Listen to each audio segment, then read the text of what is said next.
Hi friends, எல்லாம் எப்படி இருக்கீங்க? இன்னைக்கு ஒரு சூப்பரான ரெசிபியோட வந்திருக்கோம். என்ன ரெசிபி அப்படி பார்த்தீங்கன்னா, உருளைக்கிழங்கு ஃப்ரை. இது வந்து ஒரு இந்தியன் ஸ்டைலில் வந்து நான் செஞ்சிருக்கேன். இந்த இந்தியன் ஸ்டைலில் செஞ்சது எதுக்காக பார்த்தீங்கன்னா, பேச்சுலர்ஸ்க்காக இந்த ரெசிபி வந்து நம்ம செஞ்சிருக்கோம். இந்த ரெசிபி நீங்கள் ஒரு வாட்டி ட்ரை பண்ணி பாருங்க. இது செய்யறதுக்கு முன்னாடி உருளைக்கிழங்கு கியூப்ஸாக வந்து நீங்கள் கட் பண்ணி தண்ணியில் போட்டு ஊற வச்சிருங்க. அதுக்கப்புறம் பார்த்தீங்கன்னா எண்ணெயை வந்து போட்டு லைட்டாக எண்ணெய் போட்டுங்க. அதிகமாக எண்ணெய் போட தேவையில்ல. லைட்டாக எண்ணெய் போட்டு பிரிஞ்சி இலை ஒன்று போட்டுங்க, லவங்கம் ஒன்று போட்டுங்க. அதுக்கப்புறம் பார்த்தீங்கன்னா பட்டை ஒன்று போட்டுங்க. ஏலக்காய் தவி செஞ்சு யூஸ் பண்ணாதீங்க. ஏலக்காய் போட்டிங்க அப்படின்னா உருளைக்கிழங்குடைய ஃப்ளேவர் வந்து நம்மளுக்கு நல்லா இருக்காது. அதனால வந்து ஏலக்காய் வந்து யூஸ் பண்ணுறது அவாய்ட் பண்ணிக்கோங்க. அதுக்கப்புறம் பார்த்தீங்கன்னா வெங்காயம் வந்து சாப் பண்ண வெங்காயமாக போடுங்க. ஸ்லைஸ் போடாதீங்க, கியூப்ஸும் போடாதீங்க, நல்லா இருக்காது. சாப் பண்ண ஆனியன் போட்டு ஒரு 20-30% வந்து வதக்குங்க. வதக்கிட்டு அப்புறம் பார்த்தீங்கன்னா உங்களுக்கு லைட்டாக சோம்பு போடுங்க. சோம்பு வந்து ஃபஸ்ட்டு போடாதீங்க. வெங்காயம் போட்டப்போ சோம்பு போடுங்க. சோம்பு போட்டு லைட்டாக டாஸ் பண்ணுங்கள். ரொம்ப ஃபயர் வச்சு டாஸ் பண்ணாதீங்க, சோம்பு எரிஞ்சிரும். லைட்டாக ஃபயர் வச்சு சோம்பு வந்து டாஸ் பண்ண ஆரம்பிங்க. இப்போ எல்லாமே நான் வந்து பார்த்தீங்கன்னா ஸ்லோ ஃபயரில் தான் பண்ணிகிட்ருக்கேன், ஃபுல் ஃபயரில் பண்ணலை. அதே மெத்தடில் நீங்கள் பண்ணி பாருங்கள். பண்ணி பார்த்துட்டு சொல்லுங்கள் இந்த வறுவல் எப்படி இருக்குது அப்படின்னு சொல்லிட்டு சொல்லுங்கள். அதுக்கப்புறம் பார்த்தீங்கன்னா கருவேப்பிலையும் பார்த்தீங்கன்னா நான் ஃபஸ்ட்டு போடலை, இப்போ தான் கருவேப்பிலை போடுறேன். எண்ணெயில் வந்து கருவேப்பிலை போட்டிங்கன்னா தீஞ்சிரும், அதாவது ரொம்ப கிரிப்ஸி ஆகிடும். இப்போ இந்த டைமில் போட்டிங்கன்னா அந்த ஃப்ளேவர் எல்லாம் இறங்கி நிற்கும். அதுக்கப்புறம் டொமேட்டோவும் வந்து பார்த்தீங்கன்னா சாப் பண்ணது தான் நான் போட்டிருக்கேன், ஸ்லைஸ் போடல. சாப் பண்ணி தக்காளி போடுங்க.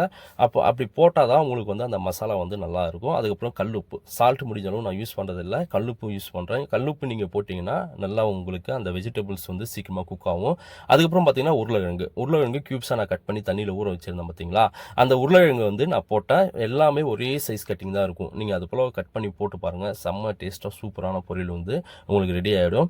போட்டு லைட்டாக நீங்கள் டாஸ் பண்ணுங்கள். டாஸ் பண்ணிவிட்டு அதுக்கப்புறம் நம்மளுக்கு என்னென்ன மசாலா வேணும் அப்படின்னு சொல்லிட்டு இந்த வீடியோ ஃபுல்லாக பாருங்கள், நான் போட்டு காமிக்கிறேன் உங்களுக்கு.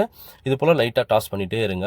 அந்த உருளைக்கிழங்குல உப்பு எல்லாமே மிக்ஸ் ஆகணும். ஆனியன் டொமேட்டோ எல்லாம் மிக்ஸ் ஆகிட்ட அப்புறம் நீங்கள் என்ன பண்ணுங்கள், மஞ்சள் தூள், அதை கவரோட நாங்கள் போட்டு காமிக்கிறேன்.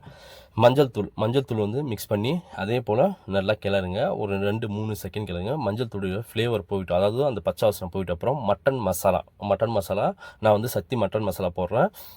நீங்கள் ஒருவேளை ஹோம் மேட் இருந்துச்சு அப்படின்னா நீங்கள் அந்த மட்டன் மசாலாவும் போட்டுக்கலாம். மட்டன் மசாலா போட்டு இது போல் நல்லா கிளறிட்டு தண்ணி வந்து அதிகமாக ஊற்றாதீங்க.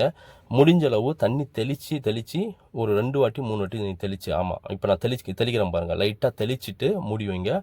அதோடைய ஸ்டீம்லேயே, அதோடைய ஆவிலே பார்த்தீங்கன்னா உங்களுக்கு குக் ஆக ஆரம்பிச்சிடும். அப்போ வந்து உங்களுக்கு பொரியல் வந்து உருளைக்கிழங்கு வந்து உடையாமல் இருக்கும், ஒரு கியூப்ஸாக நல்லாயிருக்கும். நீங்கள் வீடியோ ஸ்டார்டிங்கில் பார்த்துருப்பீங்க. அது போல் பொரியலில் வந்து உருளைக்கிழங்கு வந்து உடையாமையே அழகாக கியூப்ஸாக இருக்கும். சாப்பிட்றதுக்கும் நல்லா டேஸ்ட்டாக இருக்கும், பார்த்தாவே தெரியும் உங்களுக்கு. நான் ஒரு 5 நிமிஷம் விட்டதுக்கப்புறம் தான் உங்களுக்கு வீடியோவில் காமிக்கிறேன். இது திருப்பி நான் மூடி வைக்கிறேன் கொஞ்சம் நேரம், இன்னும் கொஞ்சம் குக் ஆகணும். மூடி வச்சுட்டு அதுக்கப்புறம் நான் உங்களுக்கு திறந்து காமிக்கிறேன் எப்படி இருக்குன்னு சொல்லிட்டு பாருங்கள். வேறு இதில் எதுவுமே மிக்ஸ் பண்ண வேண்டாம். இதே வறுவல், அதாவது இந்த டைப்பில் நீங்கள் வறுவல் செஞ்சு பாருங்கள், வேறு லெவலில் இருக்கும். நீங்கள் இது போல் செஞ்சுருந்தீங்க அப்படின்னா கமெண்ட் பண்ணுங்கள். இப்போ பார்த்தீங்கன்னா நான் ஓப்பன் பண்ணி காமிக்கிறேன் எப்படி இருக்கும் பாருங்கள். நல்லா குக் ஆகிடுச்சு உருளைக்கிழங்கு.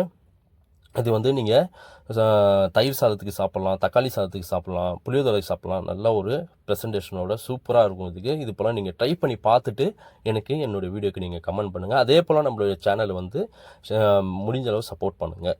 ஒரு அழகான பொட்டேட்டோ ஃப்ரை இந்தியன் ஸ்டைலில் பேச்சுலர்ஸ்க்காக ரெடி பண்ணியிருக்கேன். பார்த்துட்டு கமெண்ட் பண்ணுங்கள். தேங்க்யூ.